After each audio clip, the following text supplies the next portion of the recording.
Alright, today's tip is how to draw a conduit that's less than 1%. Alright, so I have a conduit that's 3 inches here, and this is usually happens when you're doing a duck bank, where you just need a slight slope to let that water run down. So what we're going to do here is we're going to place an elbow. Now you have to place it just somewhere in the screen. Right now I got a section cut here because I'm looking at it vertically, and so what you want to do is you got to put in your percentage, your angle here. Okay, so I'm putting down a 1/2 degree, and then I'm going to attach it.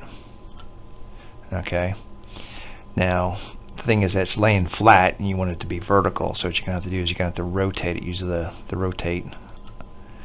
Alright, and so right now I got it pointing down. Now you can see I know it's kind of hard to see, but you see it's pointing up. Now the tip. Now if I sit there and I try to draw a conduit, it's some angle, it's just not going to let me do it. It's just it's going to make it all one pipe. Okay, not going to work. So how do you make it work? Get a conduit coupling, and what you want to do is you want to put on a coupling at the end of the pipe, or at your end of your elbow. And now when I select draw conduit, it'll allow me to draw at a 1/2 degree. Alright, that's the tip for the day. Until next time.